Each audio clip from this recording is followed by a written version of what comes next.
Hello everyone. So we are back again with yet another lecture on motion. और last time हम लोगों ने last lecture में जो देखा था वो हम लोगों ने बेसिक यूनिट्स के कॉन्सेप्ट्स देखे थे और पीरियोडिक नॉन पीरियोडिक मोशन और फ्रेम ऑफ रेफरेंसेस को डिस्कस किया था। आई होप कि आपको उसमें से सारे टॉपिक समझ में आ गए होंगे। आज जो हम स्पेशली पढ़ने वाले हैं वो इन कुछ टॉपिक्स के बारे में पढ़ेंगे, जिसमें हम लोग पहले स्केलर्स, वेक्टर्स और टेंसर्स को देखेंगे, थोड़ा इनसे रूबरू होंगे कि ये स्केलर्स और वेक्टर्स क्या होते हैं, और एक तीसरी मेजरेबल एंटिटी टेंसर क्या होती है। उसके बाद हम लोग डिस्टेंस और डिस्प्लेसमेंट का कॉन्सेप्ट देखेंगे और स्पीड और वेलोसिटी का कॉन्सेप्ट भी देखेंगे। So let us start with the lecture. When we talk about types of quantities, यानी आप जब फिज़िक्स में किसी भी चीज़ को मेज़र करते हैं तो वो कितने तरीके से हम उसको क्लासीफाई करते हैं on the basis of their measurements, और कितने तरीके के उनके एक तरीके से मान के चलिए साधन होते हैं जिनसे उनको मेज़र किया जाता है। तो हम उसको 3 कैटेगरी में डिवाइड करते हैं क्वांटिटीज़ को। First is scalar quantity, second is vector quantity, third one is tensor quantity, है ना। Scalars, vectors and tensors. अब स्केलर क्वांटिटी क्या होती है? Quantities that have only magnitude are known as scalars. क्या है? ऐसी क्वांटिटी जिसमें सिर्फ और सिर्फ मैग्नीट्यूड होता है। अब मैग्नीट्यूड की बात करें तो मैग्नीट्यूड क्या होता है? मैग्नीट्यूड यानी सिर्फ न्यूमेरिकल वैल्यू, जिसको हम लोग मॉड्यूलस वैल्यू भी कहते हैं, मॉड्यूलस या मॉड वैल्यू या फिर न्यूमेरिकल वैल्यू। जैसे कि आप बात करते हैं, जैसे एग्जांपल मैंने दिया है स्पीड या करंट का।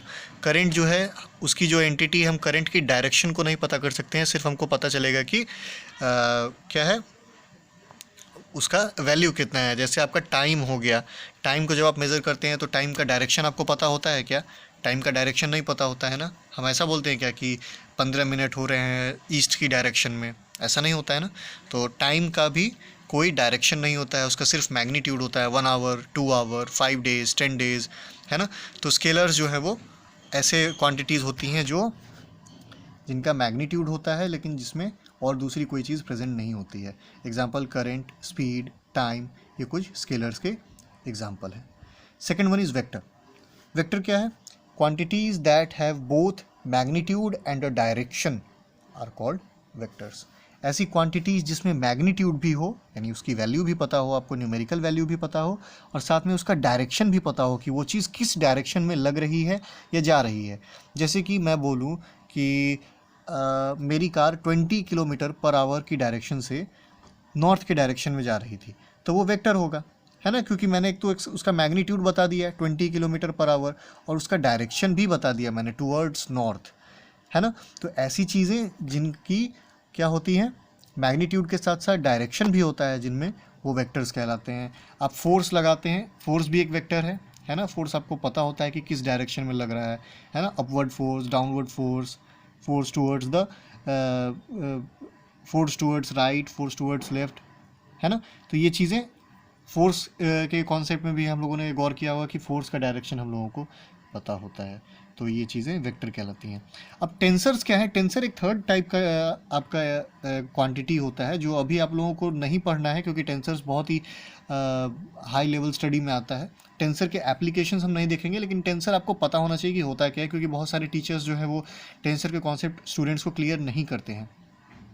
तो एक बार देख लीजिए, quantities that have magnitude, a direction and a plane on which it acts are called tensor. Tensor क्या होता है? एक ऐसा क्वांटिटी जिसमें एक मैग्नीट्यूड है, एक डायरेक्शन है और एक प्लेन है, हमें उस प्लेन का भी पता हो जिस पे वो एक्ट कर रहा है। अब प्लेन क्या होता है? प्लेन होता है, प्लेन यानी वो सरफेस जिस पे हम किसी भी चीज़ को एक्ट करा रहे हैं। जैसे फोर्स लगा रहे हैं तो किस सरफेस पे लगा रहे हैं, है ना। मैं अगर दीवार पे फोर्स लगा रहा हूँ, दीवार पे मुक्का मार रहा हूँ, तो मेरा जो फोर्स है वो किस प्लेन पे लग रहा है? वॉल के प्लेन पे। जो जिस प्लेन पे वो एक्ट करेगा फोर्स, वो क्या है? वो वॉल है ना। तो टेंसर वो क्वांटिटीज़ होती हैं जिनको लगाते समय हमें उसका मैग्नीट्यूड भी पता होता है, हमें उसका डायरेक्शन भी पता होता है, और हमें ये भी पता होता है कि वो किस प्लेन पे एक्ट कर रहा है। वो प्लेन में भी कुछ ना कुछ चेंज लेके आता है। अब जैसे एग्जांपल लीजिए, जब हम रोटी तोड़ते हैं, है ना, जब खाने के लिए हम रोटी तोड़ रहे होते हैं, तो हमको रोटी को तोड़ने के लिए जितना फोर्स लगाना पड़ता है, हम उस फोर्स को मेज़र कर सकते हैं, है ना, क्योंकि फोर्स तो मेजरेबल है, वेक्टर है। तो जितना फोर्स लगा के हम रोटी तोड़ रहे हैं, हमें उसका मैग्नीट्यूड भी पता चल जाएगा। अब रोटी तोड़ने के लिए मैंने उंगली को किस डायरेक्शन में रखा है, फोर्स में रोटी तोड़ने के लिए अपने उस टुकड़े को खींचने के लिए उसको बैकवर्ड डायरेक्शन में उसको मूव करूँगा, है ना। ऐसे तोड़ते हैं ना, ऐसे करके ऐसे तोड़ते हैं, है ना, ऐसे करके ऐसे। तो ये जो ये मेरे ये वाली उंगली है, ये क्या करती है, ये रोटी को होल्ड करके यहाँ पे हम उसको रखते हैं और इसको पीछे ड्रैग करते हैं इस तरीके से, है ना। तो जब इसको ड्रैग करेंगे तो डायरेक्शन इसका किधर है, इधर है, बैकवर्ड डायरेक्शन है ना। तो ये हमें इसका मैग्नीट्यूड के साथ डायरेक्शन भी पता है और मुझे ये भी पता है कि जो मेरा प्लेन है जिस पे मेरा फोर्स एक्ट कर रहा है वो कौन सा प्लेन है, वो मेरी रोटी है ना, वो इलास्टिक प्लेन है जिसको मैं ब्रेक कर रहा हूँ, जिसको मैं तोड़ के चेंज करने की कोशिश कर रहा हूँ। तो वो क्या है, टेंसर है। जो मैंने फोर्स लगाया है रोटी तोड़ने के लिए वो एक टेंसर क्वांटिटी है। हम छोले भटूरे में भटूरे तोड़ते हैं, वो एक टेंसर क्वांटिटी है। हम रबर बैंड्स को खींचते हैं, है ना, रबर बैंड्स को खींचते हैं, लंबा करते हैं, फिर जब उसको छोड़ते हैं वो वापस अपने असली शेप में आता है जिसको इलास्टिक कहते हैं। तो वो रबर बैंड्स पे जब हम खींच के उस पर स्ट्रेस लगाते हैं, स्ट्रेन देते हैं, तो वो टेंसर क्वांटिटी होती है। चलिए, तो आई थिंक इतना क्लियर होगा आप लोगों को। नेक्स्ट चीज़ जो हम लोग पढ़ने वाले हैं वो पढ़ने वाले हैं डिस्टेंस और डिस्प्लेसमेंट, है ना। तो डेफिनेशन देख लो। डिस्टेंस का डेफिनेशन क्या है, the total path traversed by a body is called distance. जितना पाथ, जितना रास्ता कोई एक बॉडी चलती है, ट्रैवल करती है, उसको हम डिस्टेंस कहते हैं। जैसे कि ये वाला डायग्राम देखो, मेरी कोई बॉडी थी जो इस पोजीशन से स्टार्ट हुई, वो ऐसे गई, फिर ऐसे, फिर ऐसे, फिर ऐसे, फिर ऐसे, फिर ऐसे। तो ये टोटल जो यहाँ से लेके इस तरीके से घूम फिर के यहाँ पे चल के आया है, तो इस पूरे का जो मेज़रमेंट है वो कहलाता है डिस्टेंस। और डिस्टेंस का कोई डायरेक्शन नहीं होता है। तो डिस्टेंस एक कौन सी क्वांटिटी होती है, स्केलर क्वांटिटी होती है, ठीक है। अब बात करते हैं डिस्प्लेसमेंट की।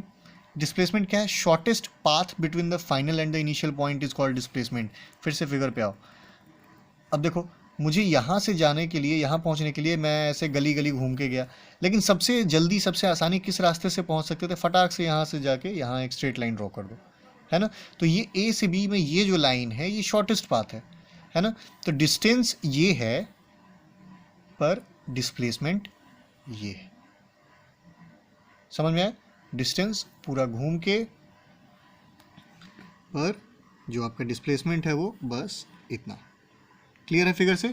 तो बस इतनी चीज़ें आपको ध्यान रखनी है। डिस्टेंस होता है टोटल पाथ जितना आपका बॉडी ट्रैवल करेगा, और डिस्प्लेसमेंट क्या है, shortest path between final and initial point, ठीक है। फाइनल पॉइंट ये होगा जहाँ पे बॉडी आके रुक गई, इनिशियल पॉइंट ये होगा जहाँ से स्टार्ट किया था। तो इनिशियल और फाइनल के बीच का जो शॉर्टेस्ट डिस्टेंस है, सबसे छोटा डिस्टेंस है, वो डिस्प्लेसमेंट कहलाता है, ठीक है। स्पीड, अब rate of change of position जो है वो स्पीड कहलाता है। रेट ऑफ चेंज वर्ड जहाँ कहीं यूज़ हो जाए समझ जाना कि वो जो चीज़ है वो क्या है, डिवाइडेड बाय टाइम होगा। तो पोजीशन कितनी जल्दी कोई बॉडी चेंज करती है उसको हम नापते हैं जब, तो वो कहलाता है स्पीड। यानी कितनी जल्दी जल्दी कोई बॉडी अपने पोजीशन में चेंज ला रहा है। अभी यहाँ पे था, अब इसको समझने के लिए ज़रा देखो, यहाँ पे दिखाता हूँ मैं आप लोगों को। इसको आप नंबर लाइन से बहुत ईजिली समझ सकते हैं। सपोज करो मेरी बॉडी यहाँ पे थी, मैंने लाइन ड्रॉ किया है आपको आसानी से समझाने के लिए, ठीक है। तो मान लो कि मेरी बॉडी किसी ए पोजीशन पे थी। अब यहाँ क्या किया, 1 सेकंड में मेरी बॉडी यहाँ से यहाँ पहुँच गई। टाइम जो लिया वो 1 सेकंड लिया। अगले 1 सेकंड में यहाँ से यहाँ चला गया, है ना। अगले 1 सेकंड में यहाँ से यहाँ चला गया। तो क्या है, टाइम ले रहा है, और टाइम में क्या कर रहा है, वो अपना पोजीशन चेंज कर रहा है। ए से यहाँ बी पे आ रहा है, बी से सी पे जा रहा है, सी से डी पे जा रहा है। तो क्या कर रहा है, कंटिन्यूसली वो टाइम के साथ अपने पोजीशन को चेंज कर रहा है ना। तो ये चीज़ जो है कहलाता है स्पीड। हम इससे स्पीड कैलकुलेट कर सकते हैं, देखो। और स्पीड का फॉर्मूला क्या है, speed equals to distance by time. Speed को मेज़र करते हैं, डिस्टेंस को नापते हैं मीटर में, टाइम को नापते हैं सेकंड में। तो मीटर डिवाइडेड बाई सेकंड, यानी कि मेज़रमेंट क्या हो जाएगा उसका, मीटर पर सेकंड में। स्पीड एक स्केलर क्वांटिटी है क्योंकि इसका डायरेक्शन हमको पता नहीं होता है, ठीक। लेकिन वेलोसिटी स्पीड का ही एक तरीके से कहो रिलेटिव है, बिल्कुल वो स्पीड ही है, लेकिन हम क्या करते हैं, जब हम स्पीड को डायरेक्शन के साथ देखने लगते हैं तो वो वेलोसिटी कहलाता है। देखो, the rate of change of displacement is called velocity. Definition में क्या हो जाएगा, इस फॉर्मूले में ऊपर डिस्टेंस की जगह, डिस्टेंस क्योंकि स्केलर था तो स्केलर बाई स्केलर तो स्केलर ही रहेगा, और हम डिस्टेंस स्केलर की जगह यहाँ क्या ला देते हैं, डिस्प्लेसमेंट, जो कि एक वेक्टर है। तो वेक्टर बाई स्केलर वेक्टर हो जाता है ना। तो ये चीज़ जो है वो स्केलर है, स्पीड क्योंकि डिस्टेंस स्केलर है। अब यहाँ पे डिस्प्लेसमेंट वेक्टर होगा तो वेलोसिटी भी वेक्टर हो जाएगा। तो वेलोसिटी क्या हो जाता है, डिस्प्लेसमेंट बाई टाइम। स्पीड क्या है, डिस्टेंस बाई टाइम। वेलोसिटी क्या है, डिस्प्लेसमेंट बाई टाइम। वेलोसिटी एक वेक्टर क्वांटिटी है, मेज़र इसको भी मीटर पर सेकंड में ही करते हैं। It is a vector quantity, therefore we use an arrow. हमेशा ध्यान रखना, कोई भी वेक्टर क्वांटिटी होगा तो हम उसके ऊपर ऐसे एरो यूज़ करेंगे। अगर हमारा वेलोसिटी है तो वी के ऊपर एरो, एक्सेलरेशन है तो ए के ऊपर एरो, फोर्स है तो एफ के ऊपर एरो। समझ में आया? इस तरीके से हम वेक्टर को रिप्रेजेंट करते हैं। ये आप लोगों को एक ये भी आप नोट कर लीजिएगा, दिस इज़ क्वाइट इंपॉर्टेंट। अगर हमारे पास वेलोसिटी या स्पीड जो है मीटर पर सेकंड में दिया है और उसको किलोमीटर पर आवर में चेंज करना है तो we can multiply it by 18/5 और हम उसको चेंज कर सकते हैं। किलोमीटर पर आवर से मीटर पर सेकंड में करना है तो 5/18 में से मल्टीप्लाई कर सकते हैं। ये इसमें बच्चों को काफ़ी कन्फ्यूज़न हो जाता है, इसलिए इसको नोट कर सकते हैं आप लोग। चलिए, तो आज इतना ही रखते हैं इसमें। अगर इससे रिलेटेड कोई भी डाउट्स हैं तो आप लोग कमेंट सेक्शन में पूछ सकते हैं। आई होप कि आपके क्वालिटी का जो इशू है वो कुछ हद तक सॉल्व हो गया होगा। All I am making these videos on very low resources. तो अभी I would like to apologise अगर ये वीडियो थोड़ा भी शेकी हो रहा हो या डिस्टर्बिंग हो, लेकिन अभी फ़िलहाल ऐसे ही कंटिन्यू करेंगे जब तक ये लॉकडाउन का सीक्वेंस ख़त्म नहीं होता है। Then I will try to purchase some कुछ equipments I will purchase so that this video making becomes a little bit smooth और आप लोगों को थोड़ा और अच्छे से मैं एक्सप्लेन कर सकूं। सो आई थिंक आज इतना ही रखते हैं, ठीक है। If you are facing any problem, if you are facing any doubt, do feel free to mention it in comments. I will be waiting. Okay, bye bye.